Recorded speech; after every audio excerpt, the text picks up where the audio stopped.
Hey, massage friends. This is Stephanie, your founder and executive director of USOLMT. And today is normally the day that our blog comes out. And I am going to put this on the blog in writing, but the message is so important today that I decided to also put it out on video.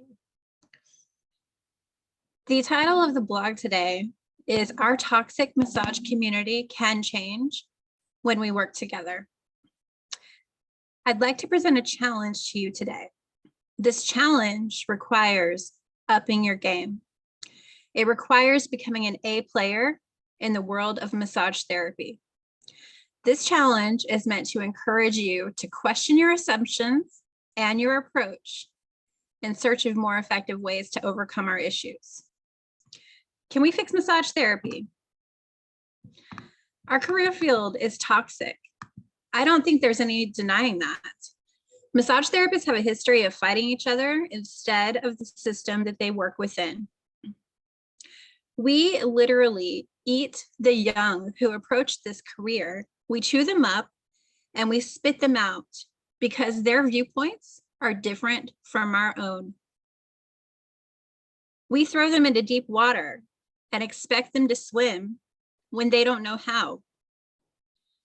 The current establishment would never put them in leadership because they think that they don't know enough to contribute. And at the same time, they don't teach them enough to contribute in a meaningful way.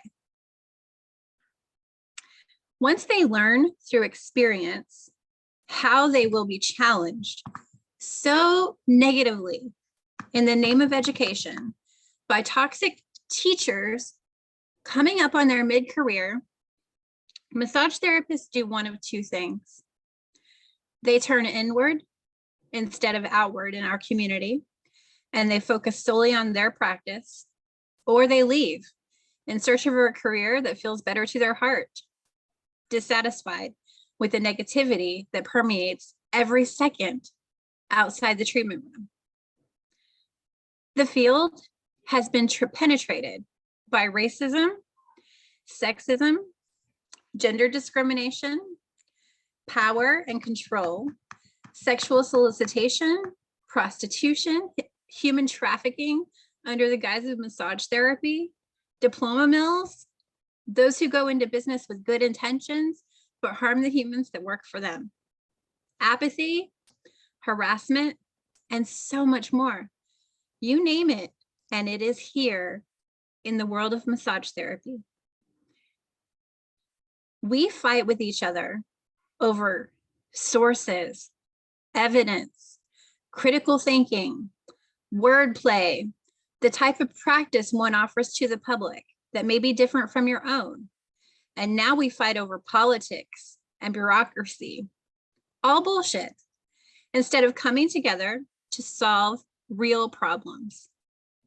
You see, massage therapists are a group of whiners and complainers in the eyes of the established power structure.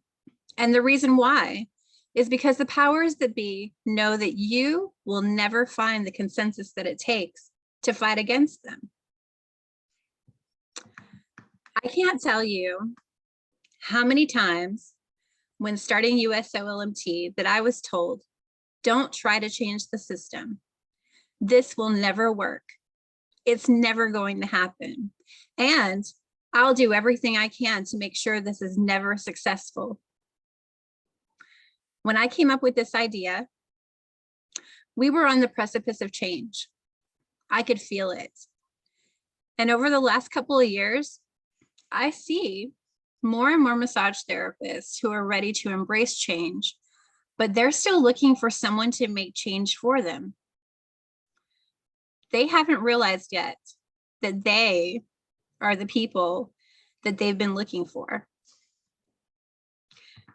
Now, while we're fighting with each other, the current establishment is talking to Congress.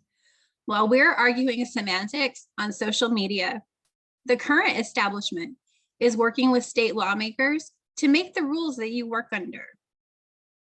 While we're calling each other names and working very hard to dismiss ideas that are different from our own, the current establishment is creating more fees for you to pay to do your job and more hoops for you to jump through to enter and remain in this profession.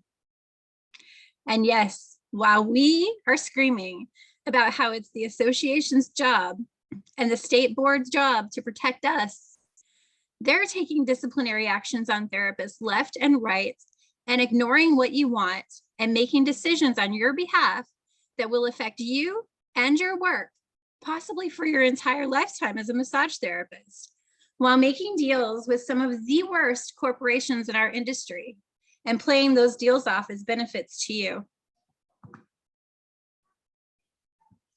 While we're fighting each other, they're looking in the opposite direction because they know that you're not going to do anything about it. Maybe you think that since you're in private practice, or you own a massage therapy business, or you only work part-time in the field, or you're getting the hell out soon anyways, this doesn't affect you. But here's the reality. Even if you work alone, you still have a connection to massage therapy at large. And even if you leave the field, you'll be forever transformed by what you've done. So I ask you, don't you want to see some sort of change?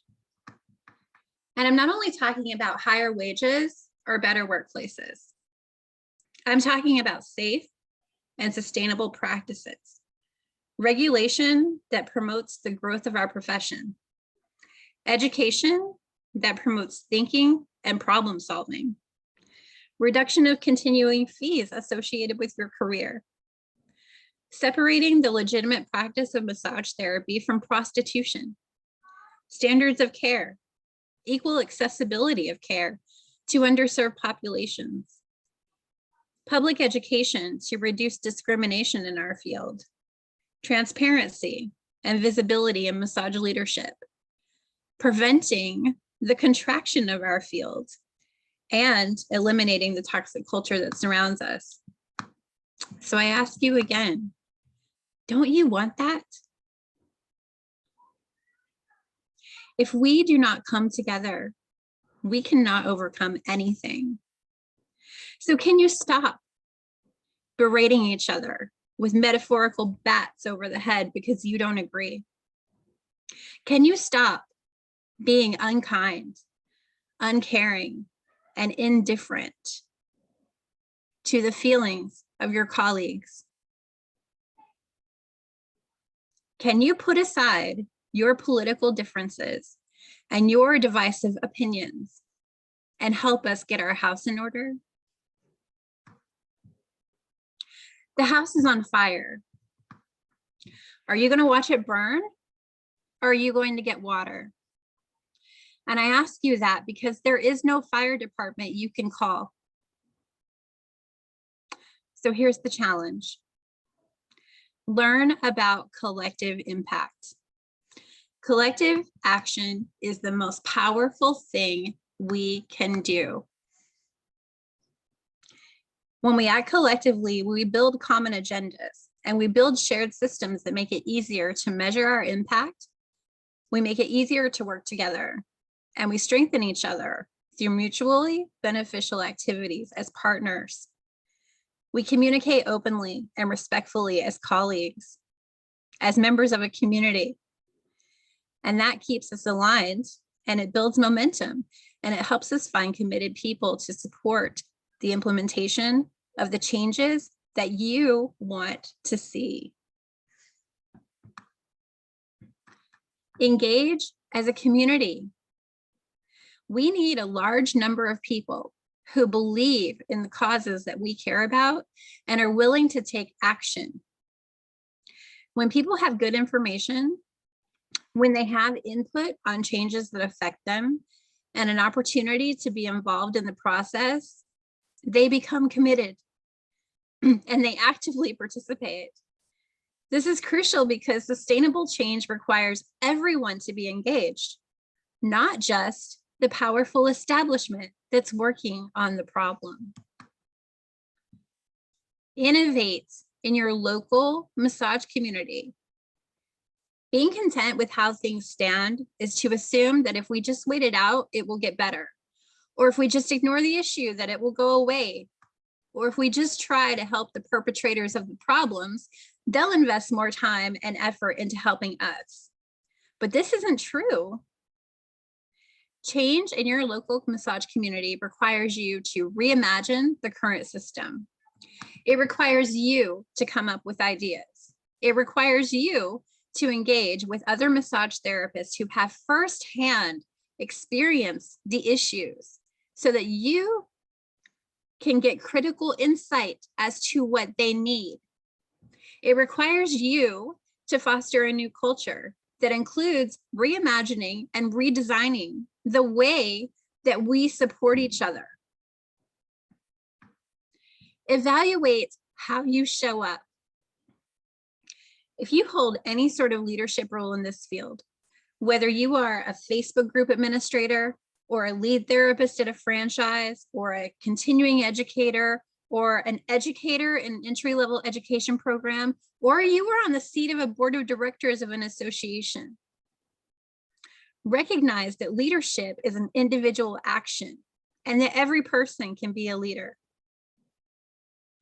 To be a leader is to take ownership of the change that is required and to take individual action. When you do that, you collectively engage with your community and you join forces with other leaders and you create movements that are greater than the sum of their parts. Measure your impact.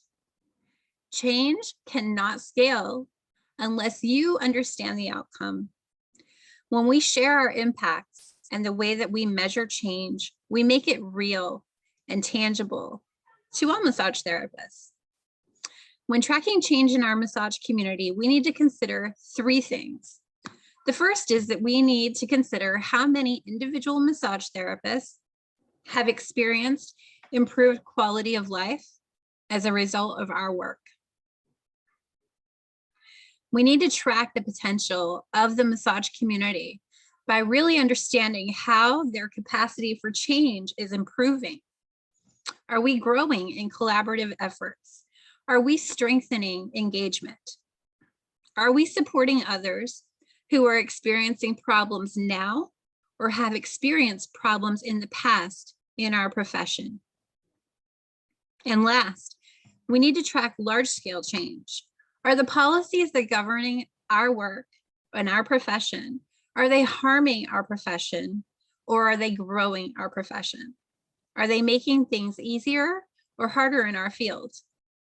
We need to track changes at the national and state and organization and business level. Are the organizations making our jobs better or worse? Are businesses reducing poverty and burnout among massage therapists or not?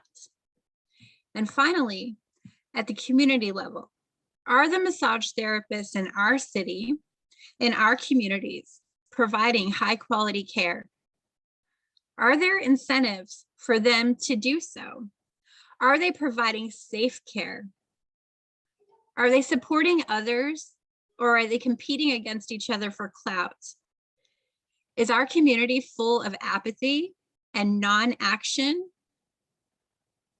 Or are they actually doing something to create positive change? Does your community believe that things can never change? It's time to fix our profession.